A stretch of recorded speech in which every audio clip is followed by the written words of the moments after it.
Hello and a very happy new year to everyone. Firstly, I would like to apologize for the overdue release of this watch review.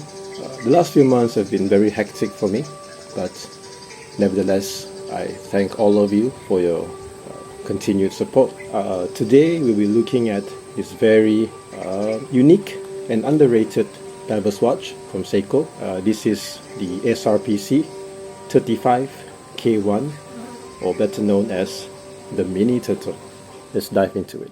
Seiko is without a doubt the most important Japanese watchmaker whose existence started in 1881. In my personal opinion, Seiko is also the most important brand, being the gateway brand to the world of dive watches. With their affordable prices and ISO ratings, most will turn to Seiko for their first dive watch, whether it is the iconic SKX, the Turtle series, and the Monster, to name the very few. With its vast history in technological findings in the dive watch industry or segment, Seiko has undoubted legitimacy and originality in its design. Today, with most of its affordable dive or outdoor tool pieces fall into its Prospects lineup, short form for professional specifications. It is Seiko's answer to the professional world that desires nothing but the very best from their tool watches. It is the reason why most, if not all, watch collectors will have had Seiko in its collection. This Mini Turtle is from the Prospect series, released in 2018. The Mini Turtle is a piece that took many design aspects from its predecessors. The crown is similar to the one on the 6217-62 Mars at its 3 o'clock position. Its case design with the cushion case is reminiscent of the design from the 6105 and the 6309 original Turtle, while its hands, pip, and case size is similar to the Turtle and SKX at around 42mm. The Mini Turtle is often compared to the discontinued Seiko SKX 007. This is an interesting write-up titled, "Is the Seiko Mini Turtle the new SKX 007? I'll leave the link to the article below. Alright, let's go through the specs of the Mini Turtle. The Seiko Mini Turtle, or its reference number SRPC35K1, which is with the bracelet, and with the rubber strap, it is called the SRPC37.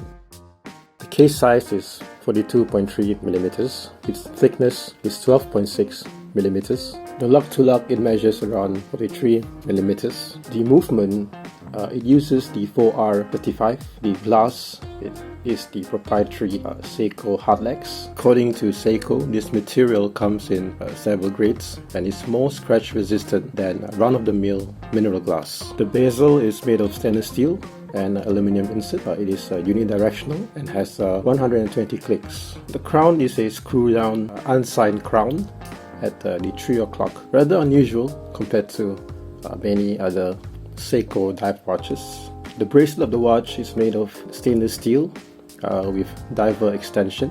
The lock width is at 20mm. The watch is a proper diver's with its ISO rating of 200 meters. It has a screwed case back with the tsunami logo indicating its diver's 200 meters ISO rating. I bought the watch at 999 ringgit in January 2020. That is equivalent to around $239 US. Today the watch can be bought at around 1,300 ringgit to 1,600 ringgit in the market. So that is equivalent to around 310 USD to 380 USD. Some even reaches up until 390 USD at retail shops. Now to look at the illumination, let's find a very dark place. So the illumination of this watch is using the proprietary Seiko LumiBright. It is beautiful, and I think it is really known out there that Seiko makes very good illumination on this watch. This is an ISO rated 200 meters dive watch. A swim inside this tiny pool will not hurt it at all. A few things I love about this Seiko Mini Turtle. I think the design of the case is very original. It is that mix of Turtle and the SKX. Secondly, the owl marking and its illumination are very nice to look at as well. Well, there are three things that I don't quite like about the watch. The cyclope at the date window is unnecessary. It looks like it is glued to the surface of that hardlex glass, which can be an annoyance if you look at it long enough. In my opinion, the watch is very hard to match with different straps. I find that the lug-to-lug width is too short for the cushion case, taking away that versatility. However, I do appreciate it has real lugs for easy strap change, and the original bracelet, in my opinion, suits the watch very well. Let's talk about the price of the watch. At this price point, I think many would prefer to go with the more versatile Seiko Turtle or King Turtle. Here I have all three Seiko dive watches in my collection.